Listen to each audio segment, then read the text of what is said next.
தம்பியாய் நின்று பெரிதும் நிகழ வைப்பவன் கும்பகர்ணன் அல்ல, குகனே என்று பேச வந்திருக்கிறேன். குகப்பெருமாளையே ஒத்த நடுவர் அவர்கள், சபையிலே இருக்கின்ற அறிஞர் பெருமக்களே, உங்கள் அனைவருக்கும் என்னுடைய பணிவன்பான வணக்கங்களை தெரிவித்து வாழ்கிறேன். இங்கே கேள்வி என்னவென்றால், தம்பியாய் நின்றிருக்க வேண்டும், எங்களை எல்லாம் நெகிழ வைத்திருக்க வேண்டும். எங்களை என்று நான் சொல்வது எங்கள் சமூகத்தை நெகிழ வைத்திருக்க வேண்டும். தம்பியாய் நின்று எங்களை நெகிழ வைத்திருக்க வேண்டும். பேச்சுக்குள்ளே போவதற்கு முன்னாலே ஒரு பூர்வாங்க கேள்வி. சபையிலே இருக்கிறவர்கள், உங்களுடைய பிள்ளைகள் யாருக்காவது கும்பகர்ணன் என்று பெயர் வைத்திருக்கிறீர்களா? குகன் என்று நிறைய பேர்கள் இருக்கிறது. அப்படி பார்க்க போனால் கும்பகர்ணன் என்றவுடன் எங்களுக்கு ஞாபகத்துக்கு வருவது அவன் உறங்குவது மட்டும்தான். முதலிலே ஞாபகம் வருவது உறங்குவது மட்டும்.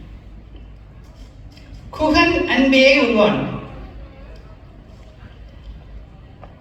அந்த பேரிலே ஒரு ஈர்ப்பு இருக்கிறது. இலக்குவன் போல தம்பி, இலங்கையின் தம்பி மற்றும் கலக்கமில் குகனை போன்று கைதரும் தோழர் வாய்த்தால் மலைக்கணம் தென்னை கூட மடியினில் தூக்கிச் செல்லலாம். இது கண்ணதாசன் பாட்டு. நடுவர் அவர்களுக்கு மிகவும் பிடித்த பாட்டாக இருக்கும் என்று நம்புகிறேன்.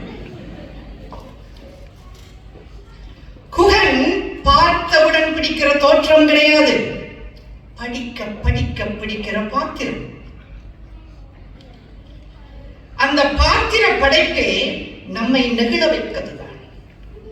வான்மீகியில் இருந்து கம்பன் குகனை சற்று வேறுபட்டே படைக்கிறார். வான்மீகி ராமாயணத்திலே ராமனுக்கு ஏற்கனவே குகன் அறிமுகமாகி இருந்ததாகத்தான் கதை செல்கிறது. கம்ப ராமாயணத்திலே ராமன் காட்டுக்கு போகிற வழியிலேதான் குகனை சந்திக்கிறார் முதலாக. அதற்கு ஒரு காரணம் இருக்கிறது. உலக சகோதரத்துவத்தை குகனூடாக கம்பன் காட்ட நினைத்ததன் விளைவுதான் அப்படியான ஒரு சந்திப்பை அமைத்து அதனுடைய கடந்து செல்லுகின்ற சம்பவங்கள். குகன் யார் என்று பார்த்தால், அவன் சிறுங்கி பேரம் என்று கங்கையின் கரையிலே இருக்கின்ற ஒரு வேடுவர் குலத் தலைவர். பொதுவாக தம்பியாய் நிற்பது என்று சொல்லி பார்த்தால், தம்பியாய் நிற்கிறது என்று சொன்னால் என்ன? அன்பும் பாசமும் பண்பும் பணிவும் தொண்டும் வீரமும் நட்பும் இருக்க வேண்டும் என்று ஒரு அடிப்படையை நாங்கள் வைத்துக் கொள்ள முடியும்.